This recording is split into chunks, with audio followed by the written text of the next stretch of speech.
ya suwi iki mau tak tinggal karo kanca-kanca lho ya.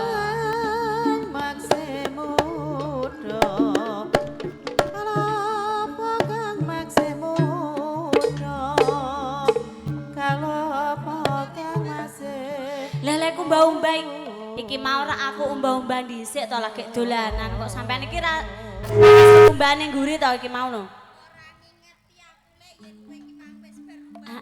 Iki mang bagiane Dik Santi. Rene Dik Santi. Lah iya mang sampean umbah-umbah iki lho gombale ana sing kecer. Iku sing pake bapakmu. Sing pake bapakmu apa bojomu lek Santi? Ya bojomu ya bapakmu sing anggone kuwes iku. Ngono ya lek kowe. Dadine tak tinggal mau tak umbah dhewe. Lah iya sakjane kok sampe pesing iku lho. Oleh rong sasi ora salene. Lho kowe yo mangerteni lek yen rong sasi kuwi mau rong salin. Yo ngerteni kok. Monggo.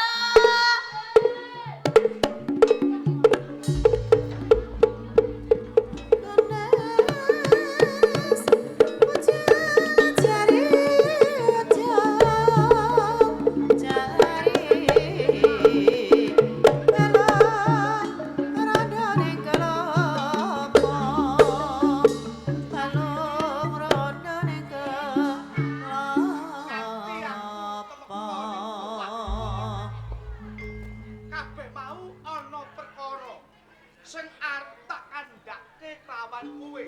Ana wigati, Pak. Yen ngono para rewanku tak Kanca rewakmu sing supaya kono ndi. Lah kecek manggen lho yo. lho iki rahasia, Mbok. RHS. RHS. Lek kowe ning mburi ae ya, Lek, ngumbahi. Oke. Karo duka pira, Mbok? Sakmene Kepiye, Pak Indi? aku arep paring pakabaran kawan kowe. Nanging sadurunge aku kandha bloko karo kowe. Ditata luwih dhisik atimu. Dimentatak yen to kowe keprungu nggonku kandha kawan kowe. Pakabaran menapa menika, Pak Indi? Sambung marang bojomu Sariden. Kakang Sariden. Nek Sariden saiki mapan ning Pakunjaran Kadipaten Pati Sariden.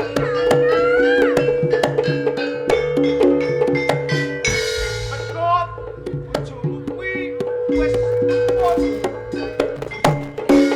Wis wani mateni sedulure Blanjung. Blanjung tepekane Pati saka tangane Sariden. Napa menika leres, Pak Indi? Pancen bener kali ini kudu ngomong karo kowe. Saya meneh. Kowe kuwi ditinggali anak cilik ya anakku jeneng Momok. Aku gak bisa, aku ora iso mikir. Sambung kebutuhanmu saben dina mengkone kepiye. Monggo Sariden mapan ana ing Pakunjaran. Kados pundi, Pak, kula? Wes, saiki ngene, hari iki rasah pare. Nek perkara kebutuhanmu saben dina mengko aku sing bakal nyukupi. Umpama kowe ora duwe duit kanggo jajan pangane anak umpama mengko aku sing mangi. Mergo ngopo? Kabeh mau ya wis dadi tanggung jawabmu. Nek aku kuwi kudu bisa ngayomi wargaku. Oh, ngoten, Pak Indi. Panjenengan saged maringi kula kebutuhane anak kula lan kula, Pak. Aja kuwatir Sarili, mengko aku sing nyukupi. Apa keperluanmu? Kowe kandha karo aku, mengko tak paringi dhuwit. Ning Nanging napa, Pak Indi? ngene lho. Aku arep kandha. Jroning kowe tak cukupi apa kebutuhanmu, ya kudune ana imbal balike. Imbal baliken niku menapa? yen arta kula mboten gadah. Ora wujuding bondo donya. Mbok yo kowe kuwi gelem ngladeni aku sayang.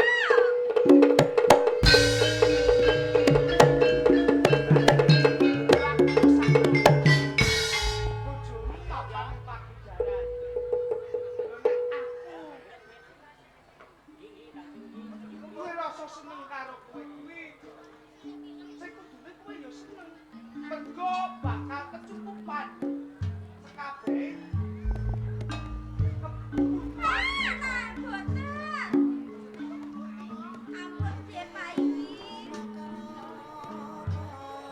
Ampun seneng kalih kula. Wis to, perkara iki paton kowe meneng aku meneng ora bakal dingerteni marang wong liya sare. Boten Pak, boten. Aja Ampun. kowe nek kowe gelem lagi karo aku, kowe njaluk apa tak turuti.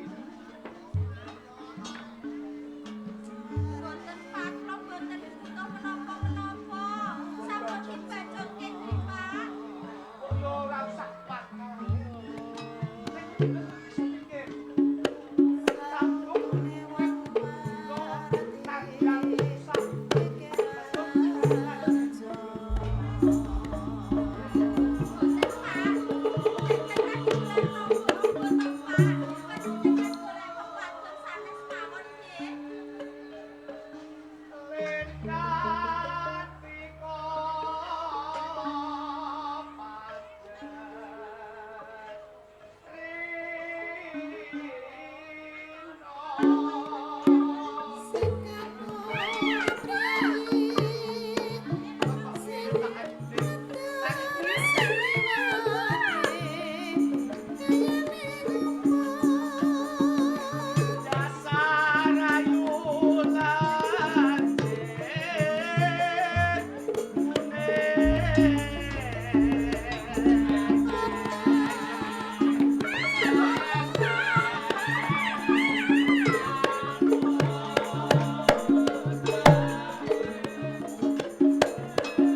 Ampun nggih Pak nggih. Kowe tak manut, Boten. kowe nek gelem manut penak sari. Penak lah panjenengan nanging kula boten Pak inggih. Dasar endah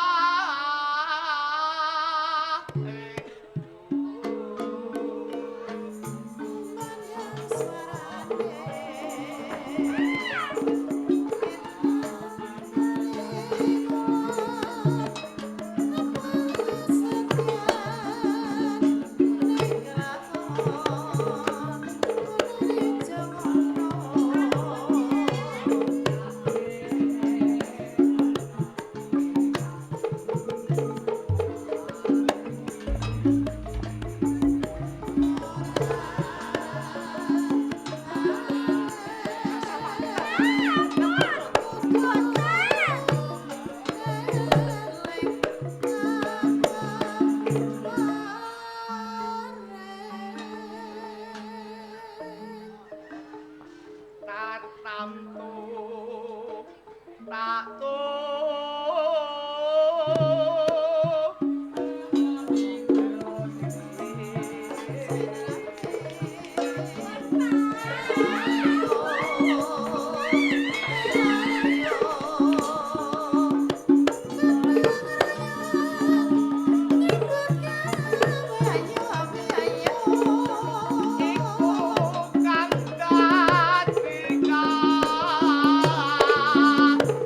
Nah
mangsaku kuwi ora enek bocah wedok sing ayu mek kowe kok. Ampun.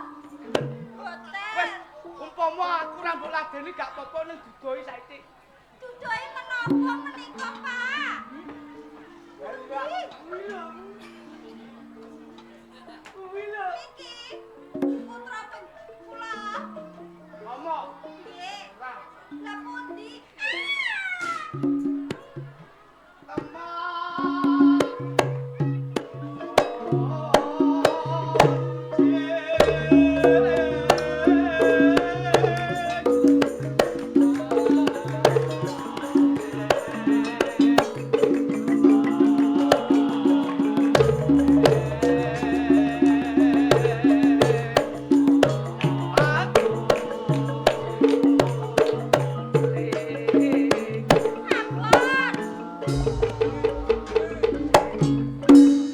Ning kene anane kowe karo aku.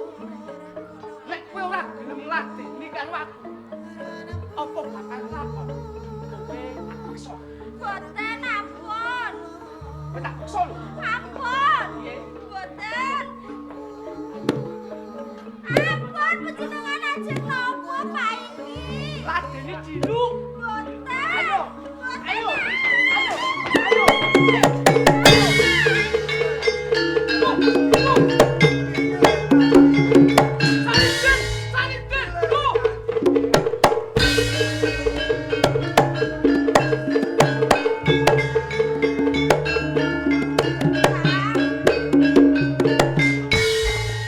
Diwehi kancing ben iso mlebu kok malah mlayu. Sarini, Kak, kowe mau dikabarno yen dipak Pakunjaran yo, Kang. ya pancen ini pagunjaran. Lah kok iso temu kok kene, Kang? Lah iki mau rak ngene to Sarini.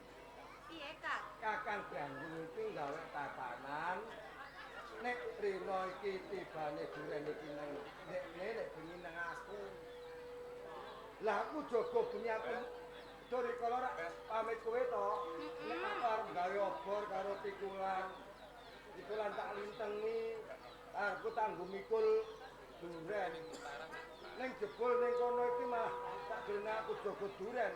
Ana macan sing mangani duren. Ono macan maning duren mau, Kang? Iya. Lah macane ndur tak tawa, lah nek tak tawa rak durene entek. Oke gak. Kang, bener kowe, Kang. Larang tak tawa. Sambat itu waduh mati aku. Lah rak lucu to. Macan sambat kok waduh mati aku. Yo, Kang, macan kok iso sambat yo, Kang? Lah kuwi aku cubriya. Barang tak geleng katon suwek lambine iki klambi macan, katon raine. Jebul kan branjung. Kang Branjung. Dur ning kono aku dianggep salah. Aku diparingi pidon, aku moh. Aku karepku iki yo anu nyripet gampangane nyripeti karo Kanjeng Bupati. Aja nganti aku dibunjara.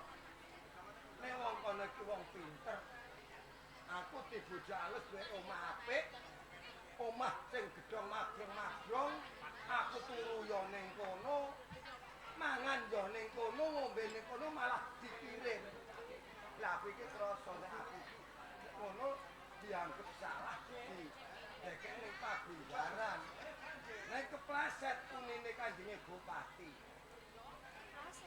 Yo, aku ora kandha. Kula manggon teng mriku wong kula niki lagi ngajak anak bojo kula ora entuk nek kula kangen bali anak bojo kula nggih oleh niliki, kula nggih oleh mulih. Kono ndak bisa dene bisa. Ngono, Kang. Aku yo terus terima nggih ngoten. Lah iki mau aku iso mulih. Jebul kok Kanjenge petinggi miyono kok temendake meh kaya tikus, meh kaya kucing. Ning kene nglimpe golek limpenan rumangsane aku ora mulih. Nanging iki malah dadi perkara meneh. Piye, Kang? Mergo petinggi miyono iki ngerti. Mesti dhewekne matur nursane Kanjenge Bupati. Sarene aku wis roh karo kowe lan anakmu ini. Kang. aku tak ndang balik ning Pakunjaran ae, mengko gen gak kadenangan Kanjenge Bupati nek aku mulih. Oh ngono Kang. Mula kowe sing ati-ati yo ni, yo mbok ngomong.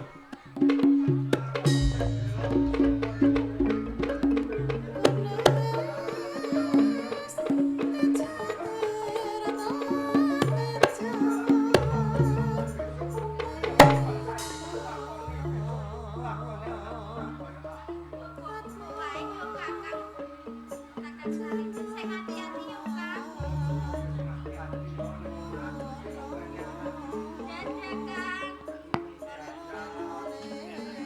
Dadah Kang.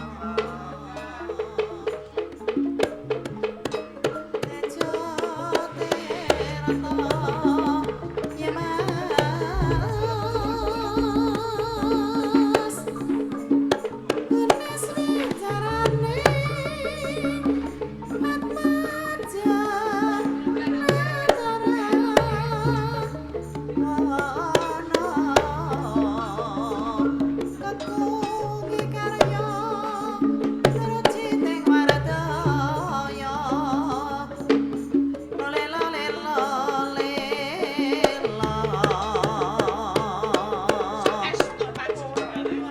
Saestu panjenengane. Saestu mantuk yo.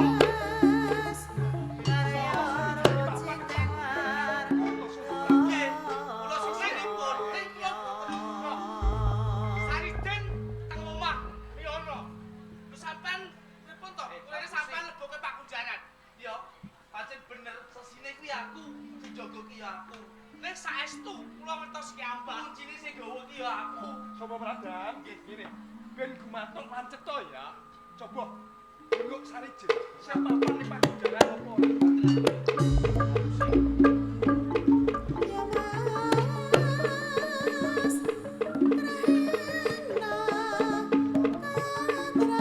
Sing ono. Asing ajenge. Yen pancen isih ono kongkon mrene yo. Manten ono.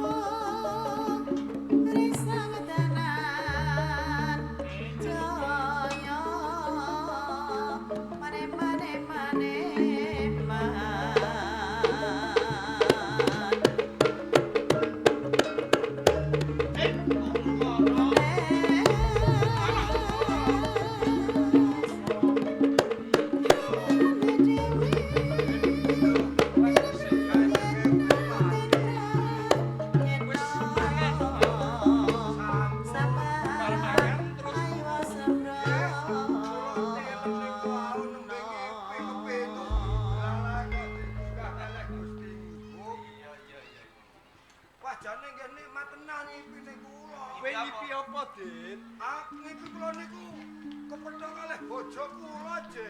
Ketemu karo bojomu. Nggih. Terus sak banjure, Din. Teng mriku kula nggih sayang-sayangan. Wong suwe ra pethuk, Je. Karo bojomu. Nggih. Ngipi apa tenan, Din? No. Ngipi apa tenan? Waune ngipi, waune. Terus sak banjure Ning barang kula cethake niku kok tenan. Ora piye to? Sarijin mantuk teng desa Miyono. ngene ya, Din. Jak kali bojone. Coba takonku ki wangsulana sing kanthi lahir terus sing batinmu kuwi aja selak. Nggih. Yen kowe selak kepeksa aku eneh pidana meneh karo kowe sing luwih rekoso timbang iki. Kudu jujur nggih. Nggih. Bener kowe jare lurah Nyono Bali, tilik anak karo bojomu. Nggih. Tenan, Din. Nggih. Piye? Kok kepriye? Mongko kowe iki mapane Pakunjaran. Ora kena bali ning Nyono. Lho. Sampeyan iki pepundhen ing Pati Pangayoman lho Kanjeng. Sampeyan iki nek gawe tatanan kudune kena diugemi lho. Mestine mengkono, Din. Lah, tok rikala semanten panjenengan supe napa mboten? Aku lali bab apa, Lah, kula niki rak diparingi hadiah, diparingi tetriman omah gedhe. Ya, Magrong-magrong, Din. Kowe manggono kono mangan ya dikirim, ngombe ya dikirim, kowe arep adus diter. Lah kula ajeng ngejak anak bojo kula sampean mboten ento. ya ora kena. Lah mongko teng ngriku kula nggih kandha. Lah nek kula kangen kalih bojo kula tilik anak bojo kula nggih angsal. Sampeyan ngendika pripun? Oleh waton nggih bisa, Den. Lah niku kula iso niliki anak bojo kula kangen ngoten.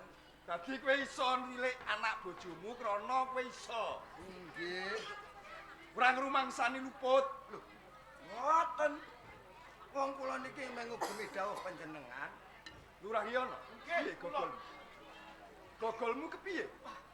Jan wangel niku kok.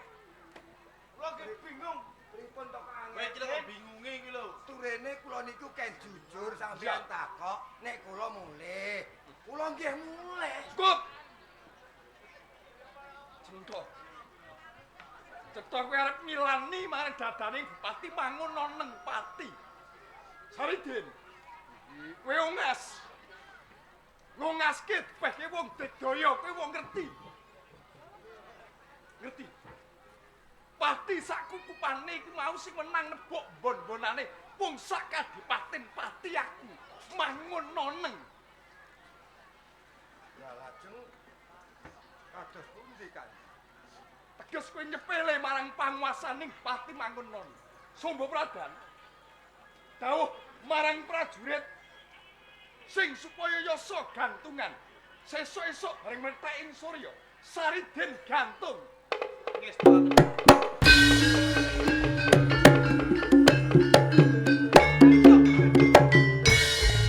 Matriyen kok digantung pripun? Cetha kowe nalai tatananing kadipaten pati meneh. Kula niki ajeng digantung. Heeh. Ning nuwun sewu Kanjeng. Piye? Sak lebetipun kula digantung mangkenipun. Menawi sing gantung kala wau mboten kiyat narik, napa kula nggih entuk ngewangi. Waton kowe kuat kowe iso kena, Din. Nggih ning ngoten. Sombo Pradan judadak suwen. Ngono alun-alun. Ayo.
Jenengan ngendika. Iya.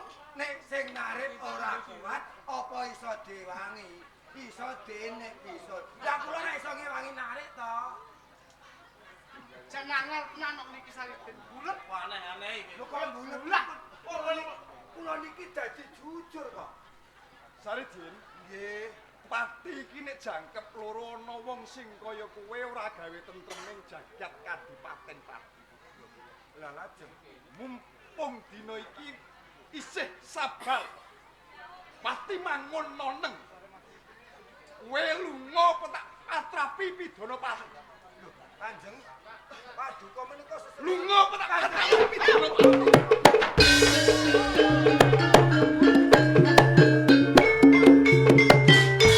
aku ketaipun dipun oyak. Yen panjenengan isih kemuwi jagat Pati. Cekel yen Ora langsung tentu.